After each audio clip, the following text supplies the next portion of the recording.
E aí, pessoal, tudo bem? Sempre bom estar aqui, sempre bom conversar com vocês. E hoje eu queria conversar um pouco sobre o evento que nós participamos lá no Rio de Janeiro, né, Congresso Internacional de Arbitragem.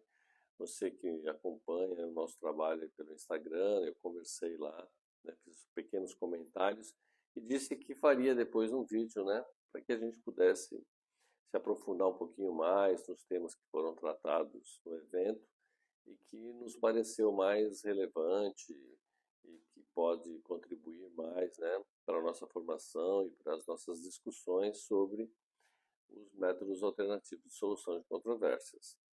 Muito bem, eu gostei muito numa discussão que estiveram lá falando sobre a impugnação e o dever de revelação do árbitro. Vejam, nós já falamos sobre isso, nós temos outros vídeos que nós também tratamos sobre esse tema.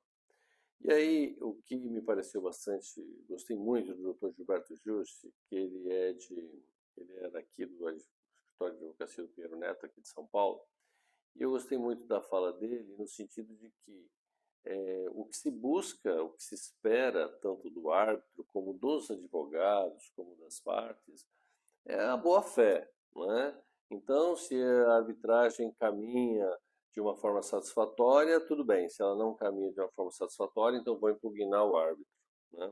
Então, seria aí uma pauta por parte do advogado. E da mesma forma o árbitro, né? Se ele tem alguma ligação com a parte ou com seus patronos e tal, ele não deveria aceitar o encargo, né? Porque isso vai comprometer o trabalho dele. Ele tem que se sentir à vontade, né? Para conhecer, para conduzir e para decidir ao final. Então, gostei muito da participação dele, porque a questão do dever de revelação, vejam, uma vez que o árbitro aceitou o encargo, ele passa a ter esse dever de revelação, de dizer que ele é autônomo, que ele é independente, né? Então a questão da autonomia e independência, e para ele poder conhecer, julgar, conduzir o processo, enfim. Então isso eu acho que é muito significativo e o árbitro ele tem que estar à vontade, né? Nós aqui no TASP sempre consideramos essa questão e todas as pessoas quando vão assumir um papel de árbitro aqui, vai assumir um processo, nós somos muito incisivos nessa questão, né? De que ele esteja totalmente tranquilo para conhecer e julgar, né? Não ter alguma ligação, né? E não se sentir desconfortável. Às vezes não é nem somente com as pessoas ou com os seus patronos, mas com a própria causa, né? Se de alguma forma ele tiver interesse. Por quê?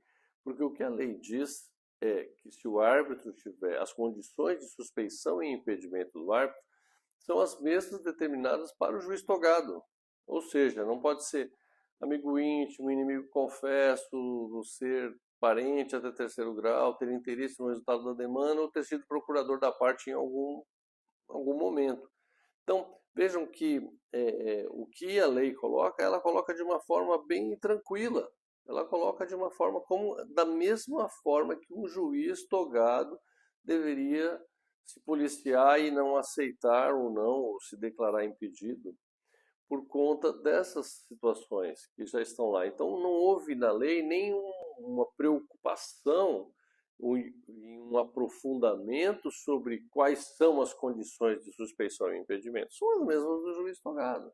Então, e aí eu vou novamente me reportar ao Dr. Gilberto, dizendo justamente essa questão de que a boa-fé, ora, a boa-fé ela tem que permear todas as relações. É muito fácil nós falarmos sobre, né, sobre essa questão da boa-fé até o momento em que alguma coisa nos toca, né? Quando há alguma questão que possa nos incomodar, aí a gente às vezes muda um pouquinho o foco e acaba tratando de uma outra forma, se houver algum outro interesse em jogo, ou muitas vezes algum benefício, alguma vantagem política ou econômica, e aí a gente também pode querer manejar diferente a situação. Então, quando nós tratamos e cuidamos da boa-fé objetiva, fica muito mais fácil, né? Do que ficar revirando algumas situações, criando né? Como se foi falado lá, o dever de curiosidade, né? Puxa vida, eu achei assim, um negócio meio fora do ponto, né? Para nós, assim, operadores do direito, né? Pessoas sérias, ficar criando esse tipo de situação. Ou outro tema que foi tratado lá também, de que a parte deve diligenciar e procurar saber, é uma obrigação da parte saber isso, não é um dever do árbitro. Eu acho isso também um contrassenso, entendeu? Por quê? Se a parte tem conhecimento de que existe algum tipo de ligação ou algo que possa de alguma forma comprometer a atuação do árbitro, ele tem que ser falado e ele admite ou não, não é? Eu vejo muito isso, nós resolvemos aqui no TASP dessa forma, o árbitro ele faz uma declaração de que ele está livre, independente, desimpedido de qualquer condição, né, que possa de alguma forma comprometer o seu trabalho, e uma declaração é feita com base no artigo 299 do Código Penal. Quem declara, declara sob as penas do artigo 299 do Código Penal. Então, quando o árbitro não, vem com a ideia da revelação ou da curiosidade, isso me fica assim uma coisa um pouco fora daquela seriedade e do ponto que nós temos que chegar para melhor entender como o árbitro deve atuar. Vejam, nós estamos falando sobre arbitragem há mais de 24 anos.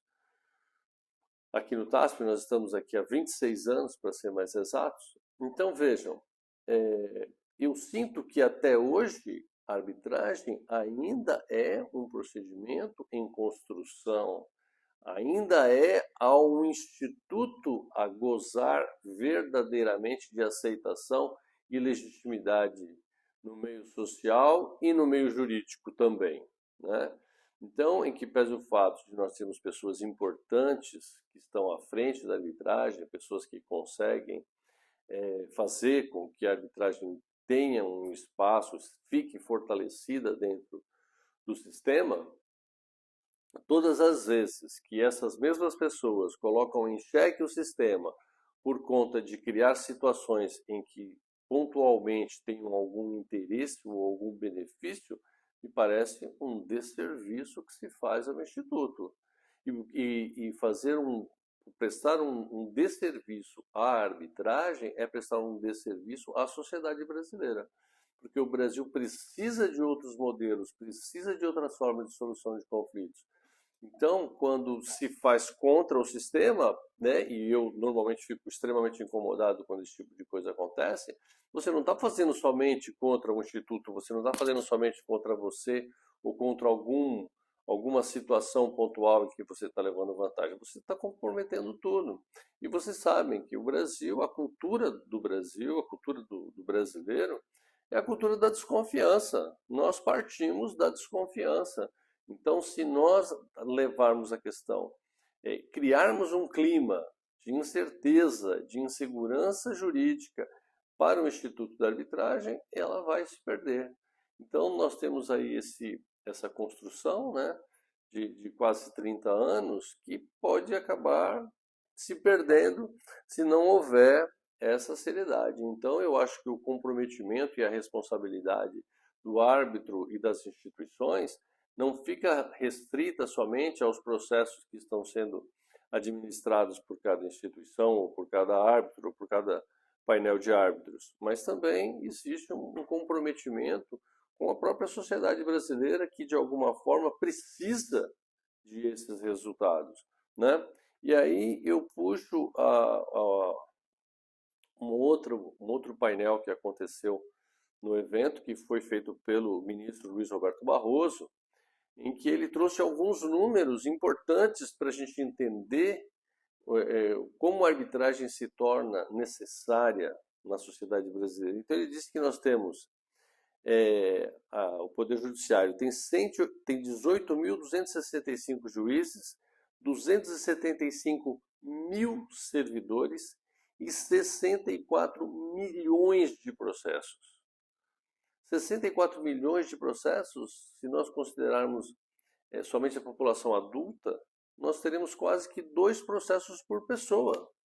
Quer dizer, é um absurdo, né? Que a gente tenha que conviver com tantos processos de um poder judiciário tão pesado, porque isso custa.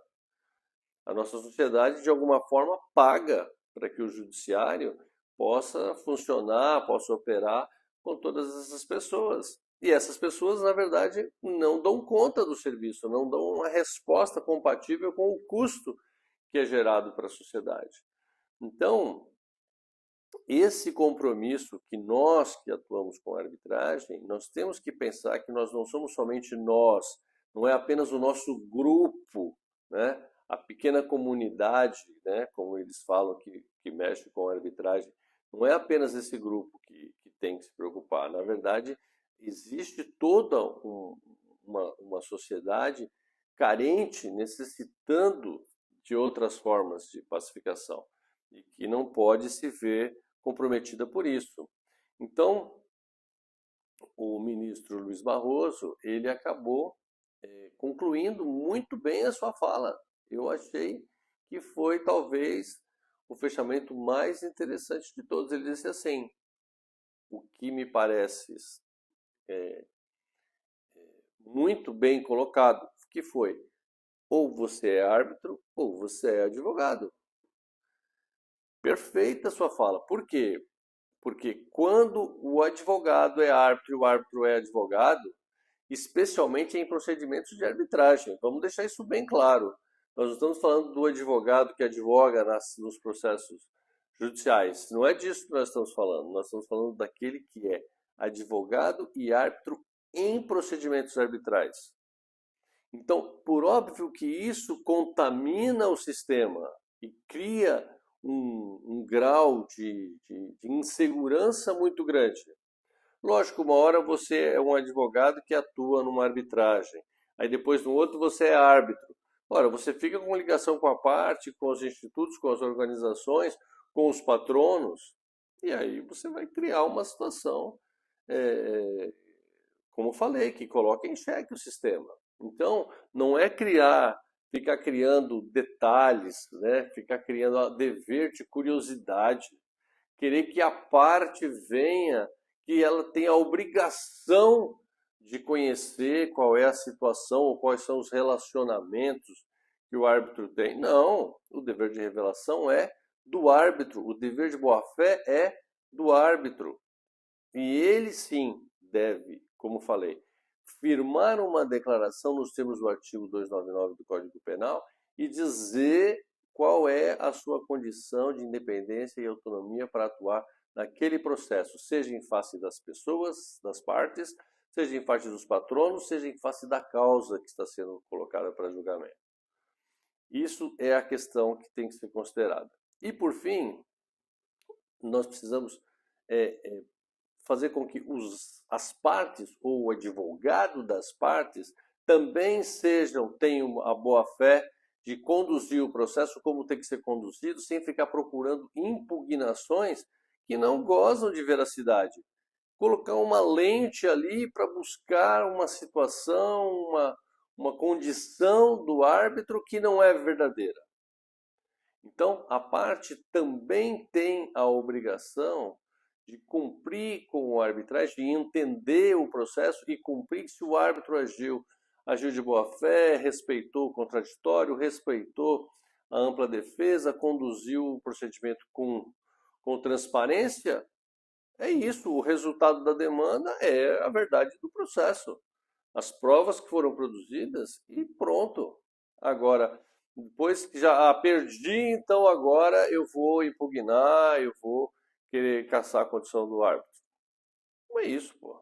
Então, nós precisamos mediar isso daí e entender que a questão não é apenas uma questão processual, é uma questão de boa-fé e que deve ser considerada, seja quando o árbitro assume, seja os patronos, os advogados, quando resolvem processar ou judicializar uma arbitragem por conta de uma impugnação que ele sabe não ser verdadeira. Tá bom? Então, essas questões que eu queria trazer para vocês, o evento foi muito bom, muito rico, né? Acrescentou muito. E aí eu queria trazer esse breve comentário para vocês, espero que vocês tenham gostado, tá bom? Lógico que ele está carregado do nosso ponto de vista sobre todas essas questões, tá bom? Valeu, gente, obrigado, até mais. Tchau!